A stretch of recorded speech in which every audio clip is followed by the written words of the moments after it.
Hello students. अब मैं आपको सर कैलाश चंद्र जी की मैगज़ीन वॉल्यूम 1 से ट्रांसक्रिप्शन नंबर 1 को 85 वर्ड पर मिनट की स्पीड से डिक्टेट करूँगा। So be ready for that.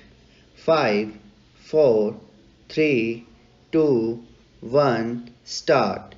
Now sir, honorable members will recall that the bill was introduced in the House of the People on the 2nd September 2003. It has had a long history, and in one form or another it has been before the public since the end of 1949. In the statement of objects and reasons, the various stages through which the bill has passed since 1946 have been summarized, and I need not recapitulate on this occasion the circumstances in which the then Government of India took the decision in early 1946 to initiate an inquiry into the reform of our company law.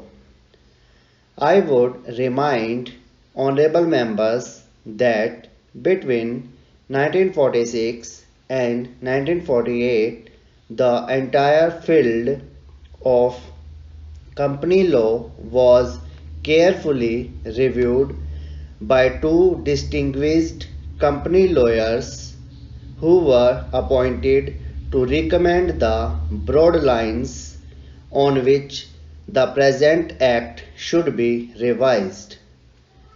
Their recommendations were examined in the then Ministry of Commerce, and certain tentative departmental views which emerged were circulated in a comprehensive memorandum to all recognized trade and industrial associations, bar associations, the high courts, and the state governments. That brought us to the end of 1949. Many representations on this memorandum were duly received from chambers of commerce, trade and industrial associations, state governments, and the general public. At the end of 2000, the Government of India appointed a committee under the chairmanship of Sri Bhabha to go into the entire question of the revision of the Companies Act with particular reference to its bearing on the development of trade and industry in this country.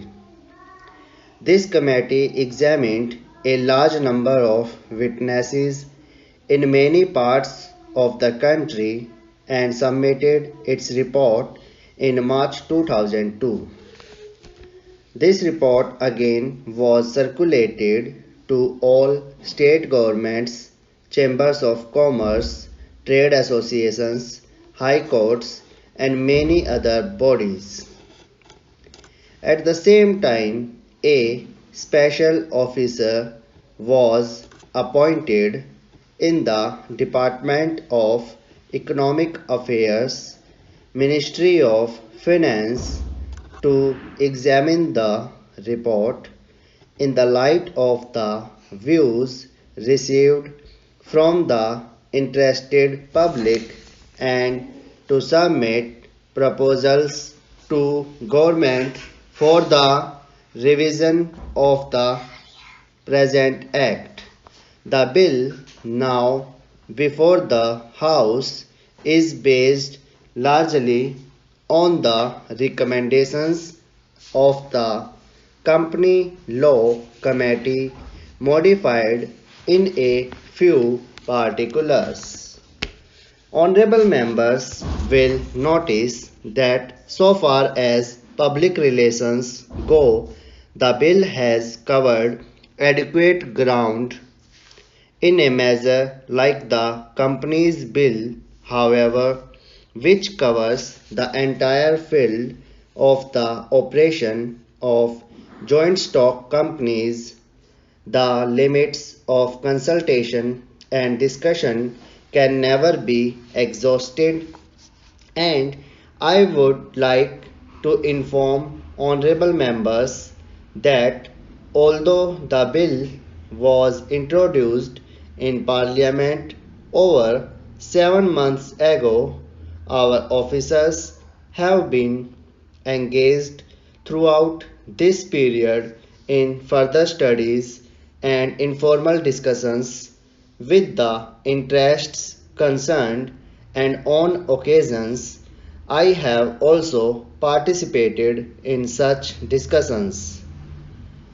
I have also given some further thought to some of the issues arising out of the bill, and I propose at the appropriate stage to bring before the Select Committee any changes in the provisions of the bill which seem to me to be worthy of consideration in the light of this further examination. Now, honorable members would have noticed that the bill contains 6 clauses and 12 schedules.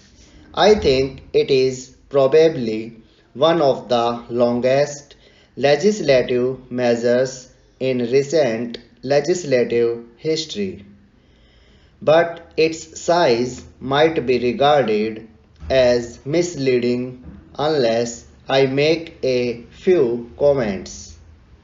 The bill is both, one must remember, a consolidating and amending measure. As mentioned in the statement of objects and reasons, this is the first opportunity which has occurred since 1923 for the consolidation of the Companies Act. Advantage has been taken of this opportunity to redraft several long and complicated sections in the present Act, which have been split up into a large number of clauses. This is the largest single factor accountable for the increase in the number of clauses in the bill. New clauses embodying substantial changes in the present law would hardly constitute more than a small fraction of the bill. I would also draw attention to the structural changes in the bill to which a reference has been made in the statement of objects and reasons.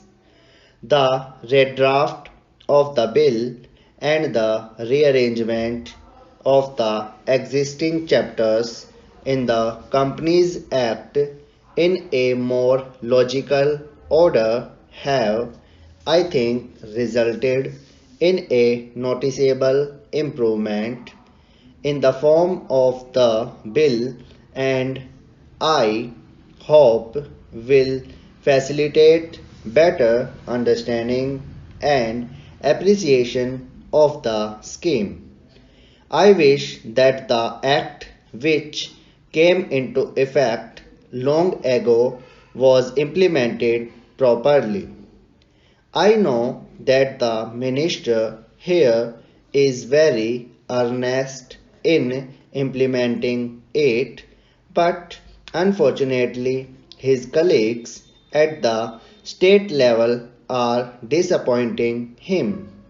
Unfortunately, no steps have been taken for trimming or toning up the administration at the state level and the district level. They have to be taken immediately.